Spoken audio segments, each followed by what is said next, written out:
welcome. This is Kavita and you are watching AMI Made Easy. In this video, we will discuss about some important terms of casting. Casting के कुछ important terms क्या है वो देखेंगे. अगर आपने इसकी पहले वाली वीडियो नहीं देखी है तो आपको इसकी डिस्क्रिप्शन बॉक्स में उसकी लिंक मिल जाएगी, आप उसको देख लीजिए. उसके पहले इंट्रोडक्शन आपको मिल जाएगी कि कास्टिंग क्या है. उसके बाद आप ये वीडियो देखेंगे तो आपको ईजिली समझ में आएगा कि इसके टर्म्स क्या क्या होते हैं. पहला है फ्लास्क. फ्लास्क क्या होता है? ये पिक्चर में अगर आप देखें तो यहाँ आपको साइड में एक रेड कलर के बॉर्डर्स के टाइप के दिख रहे होंगे. ये है फ्लास्क. ये बेसिकली एक वुड या मेटल का फ्रेम होता है जिसका कि टॉप और बॉटम पोर्शन फिक्स नहीं होता है. ये एक फ्रेम है बेसिकली. इसके अंदर हम अपना कास्टिंग का पूरा प्रोसेस अरेंजमेंट सेटअप करते हैं और कास्टिंग का प्रोसेस इसमें पूरा होता है. अगर यहाँ देखेंगे तो ये जो पूरा फ्रेम है इसका लोअर वाला जो पार्ट है इसको हम कहते हैं ड्रैग और अपर पार्ट को हम कहते हैं कोप. कभी कभी इसमें मिडिल फ्लास्क भी यूज़ होता है जिसको हम कहते हैं चीक. अगला है पैटर्न. पैटर्न होता है एग्जैक्ट हूबहू कॉपी जिसको जो हम कास्ट करने वाले हैं, जो हम ऑब्जेक्ट बनाने वाले हैं उसका कॉपी होता है, हूबहू कॉपी होता है, रेप्लिका होता है, जिसको कि हम मोल्ड बनाने के लिए यूज़ करते हैं कास्टिंग प्रोसेस में. तो पैटर्न क्या है? Replica of the casting object to be made. It is use for making mould. अगला है हमारा पार्टिंग लाइन. पार्टिंग लाइन क्या है? डिवाइडिंग लाइन है दो मोल्डिंग फ्लास्क के बीच का. वो दो मोल्डिंग फ्लास्क के बीच में जो डिवाइडिंग लाइन होता है, इस फिगर में आपको लाइन नहीं नज़र आ रही होगी बट यहाँ पे ये जो साइड में है ये पार्टिंग लाइन है. दो फ्लास्क को वो मिडिल से डिवाइड करता है. सो पार्टिंग लाइन क्या है? Dividing line between the two moulding flask. अगला है मोल्डिंग सैंड. मोल्डिंग सैंड क्या है? सैंड सबसे इम्पॉर्टेंट चीज़ है कास्टिंग पूरे प्रोसेस का.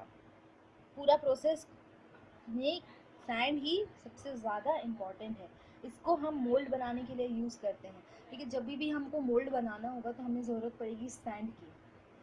वो सैंड को स्ट्रॉन्गली हमें बाइंड करना है, बट इस तरह से बाइंड करना है कि उसका परमिएबिलिटी वो लूज़ ना करे. दैट मीन्स कि जब हम कास्टिंग प्रोसेस करते हैं, जब हम मोल्टेन मेटल डालते हैं और क्योंकि इस सैंड के अंदर मॉइस्चर होता है, जब मोल्टेन मेटल गर्म चीज़ जब मॉइस्चर के कांटेक्ट में आता है तब जनरल सी बात है कि वेपर फॉर्म होता है और इस केस में यहाँ पे कुछ हॉट गैसेस भी फॉर्म होते हैं. तो उस चीज़ को, वो वेपर को और हॉट गैसेस को एस्केप करने के लिए जगह चाहिए. तो उस सैंड, मोल्डिंग सैंड के अंदर इतना कैपेबिलिटी होना चाहिए कि वो टाइटली बाइंड भी रहे और उसके साथ ही साथ उसमें इतना जगह भी रहे कि वो वेपर और हॉट गैसेस उस बाहर एस्केप कर सके. तो मोल्डिंग सैंड क्या है? मोल्डिंग सैंड हम यूज़ करते हैं मोल्ड बनाने के लिए.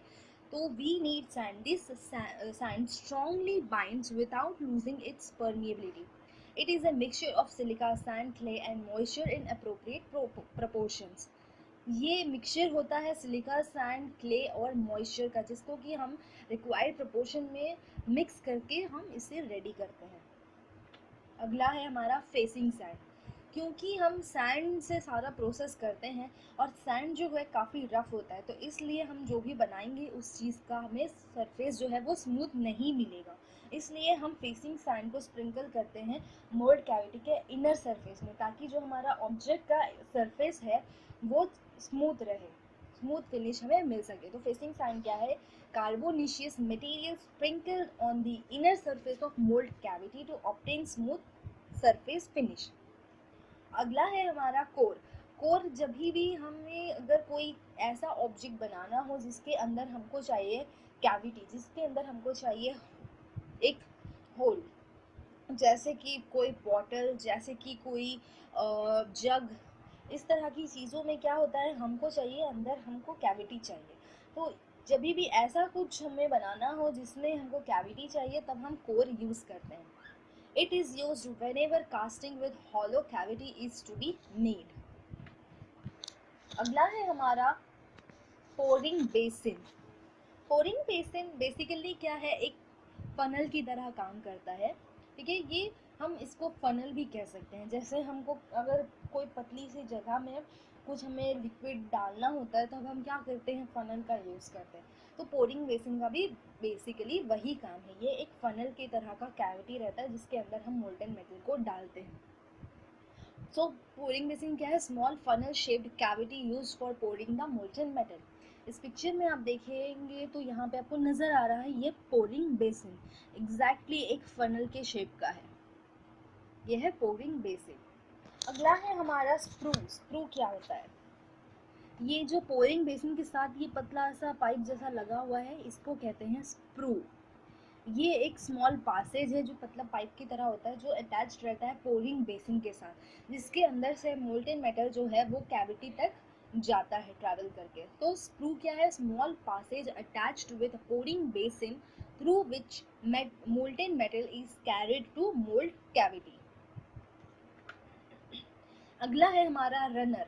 रनर क्या है, the channel through which molten metal is carried from screw to gate. देखिए ये आपको रनर यहाँ पे नज़र आ रहा है, ये जो चीज़ है ये रनर है। इसके थ्रू, ये भी एक एग्जैक्ट पाइप की स्क्रू की तरह है, पाइप की जैसा ये है। इसके अंदर से जो है हमारा मोल्टेन मेटल गेट तक पास होगा। गेट क्या है, what is gate, gate opening through which the molten metal enters the mould cavity. ठीक है, मोल्ड कैविटी को एंटर करने के लिए वहाँ पे एक गेट रहता है, वो गेट है वहाँ से। गेट जो नॉर्मल हमारा गेट होता है वैसे ही यहाँ पे भी गेट होता है, जिससे कि मोल्ड कैविटी के अंदर मोल्टेन मेटल जो है वो पोरिंग बेसिन से होके, स्क्रू से होके, रनर से होके जाएगा। तो ये ओपनिंग है जिससे कि मोल्टेन मेटल जो है मोल्ड कैविटी के अंदर जाएगा। अगला है हमारा चैपलेट्स। चैपलेट्स क्या है, these are supports of core inside the mould cavity. जब हम कोर डालते हैं ना तो उसको सपोर्ट करने के लिए हमको कुछ चाहिए, तो वो चीज़ होता है सपोर्टिंग चीज़ चैपलेट्स। तो चैपलेट्स है कोर का supporters inside the mould cavity. These are supporters of core inside the mould cavity. अगला है राइजर। राइजर क्या है, ये एक बहुत इम्पॉर्टेंट चीज़ है। इसके 3 फंक्शन होते हैं। ठीक है, ये एक छोटा सा कॉलम होता है राइजर, यहाँ पे आपको नज़र आ रहा होगा। यहाँ पे ओपनिंग में कभी कभार कहीं और पे भी लगाया जाता है, बट यहाँ पे ये ओपनिंग राइजर का यूज़ हुआ है। तो यहाँ पे ये राइजर जो है इसको हम फीड हेड भी कहते हैं। ये बेसिकली इसका 3 काम होता है कि ये एक तो हमको इंडिकेट करता है कि जो कैविटी है वो मोल्टेन मेटल से फुल हो चुका है। दूसरा, ये एक रिजर्वॉयर की तरह काम करता है। जब भी सॉलिडिफिकेशन होता है, जब वो मोल्टेन मेटल जो है वो कूल होके सॉलिडिफिकेशन हो जाता है, उसका वो सॉलिड बन जाता है, तो वो श्रिंक कर जाता है।